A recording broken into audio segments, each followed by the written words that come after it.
Well, congratulations. What a time for celebration. You guys must be aching to get out this afternoon, right? I know the feeling. Well, congratulations on crossing the line. Sheena, congratulations on making it up these steps in those shoes, man. That was very brave and tremendously. The professors were very envious. They want to know where you bought them from and how you managed it. You've all worked very hard. I know from the stories you've all played very hard. Your reputation precedes you. So it's been a terrific 18 months, year, 2 years, whatever.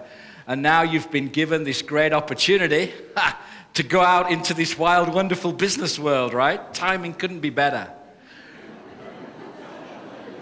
Timing couldn't be better. Just when you thought it was safe to go back in the water. Anyway. So what's going to happen now, right? We're not in a recession. We're not in a depression. We are in a catastrophe. Right? Everybody has screwed it up. So it's down to you. Right? And couldn't be better, I guess.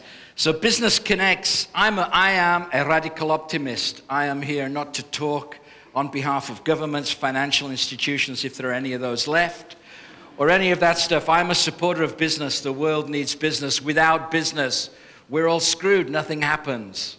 Okay? Only business creates jobs. Only business creates self-esteem.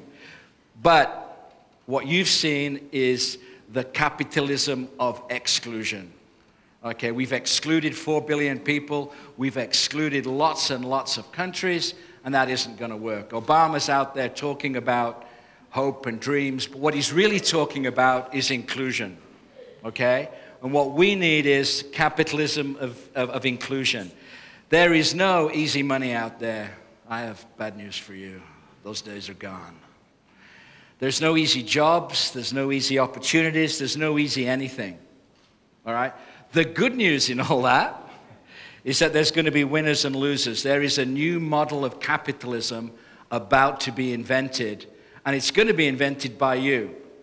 Us lot have completely got it wrong and messed it up. We're hopeless. It's all over for us, and for this lot as well.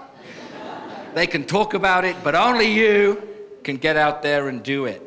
The role of business is very simple, right? I teach the MBA program at Cambridge in the UK. And the role of business is to make the world a better place for everyone. Make the world a better place for everyone. You are fantastic examples of that because you seem to come from everywhere, including some places I've never even heard of. But is there anybody here from New Zealand? This place has still got opportunity. Anybody from Australia? Why? Congratulations. You would know, because you are highly educated, there is a difference between New Zealand and Australia. In New Zealand, we all chose to go to live there.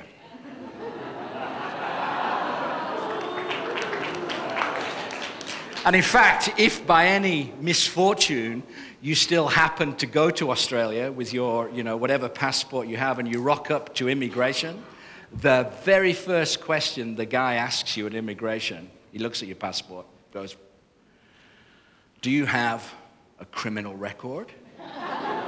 It is obviously still a requirement. Your turn will come, but not today. Okay, so I've got kind of 3 thoughts as you get out there, right? Normally it's 10, so you're very lucky. So there's 3. The first thought is when you get out there, I urge all of you to think with your heart. Think with your heart. It doesn't matter what company you go to, what organization you're in, what country you're in. We are not going to get out of this mess through process, through new systems, through management, through command and control, through all this stuff. That is a nightmare. That is not the way forward. The way forward for us is to let your emotions rip. 80% of decisions, all the women in the room are going, yeah, we know all this, get on with it. In your case, 101% of decisions, but for the rest of us poor blokes, 80% of decisions are made emotionally.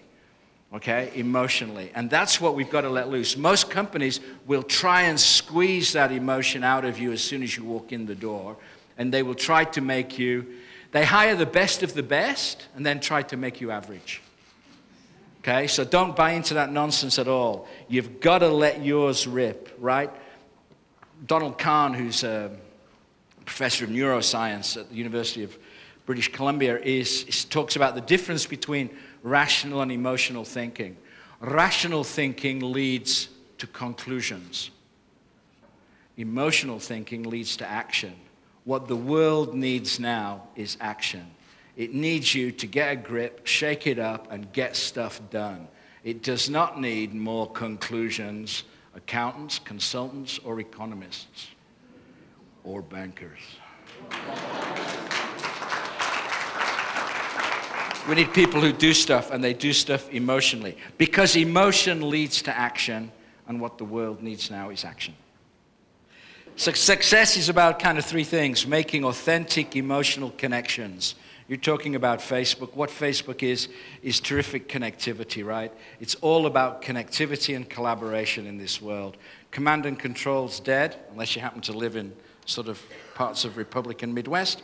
And it is about connecting with employers, with customers, with colleagues, with partners. Connectivity is everything. It's about attracting, not interrupting. The world is past interruption. We do not live in an attention economy, in an interruption economy.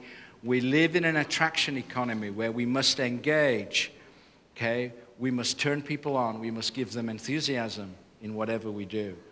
It's about creating loyalty beyond recession, delivering performance, mystery, and trust, and adding three ideas that the most companies don't think about, which are mystery, sensuality, and intimacy. That's what we look. Rolf Jensen at the Institute of the Future talks about the heroes of the 21st century will be the storytellers. The more we know about something, the less interesting it is. For those of you that are married, you'll know exactly what I mean. So we need to, not you, Susie, not you. So we need to tell stories, not put people into this terrible information overload system that you've been living through, right? Mystery, sensuality, and intimacy. Okay, the second idea, revel in ideas. We live in the age of the ideas. Be daring, be different, be impractical. Not very Swiss, is it? Be anything that will assert integrity of purpose and imaginative vision against the play it safe as the creatures of the commonplace, the slaves of the ordinary.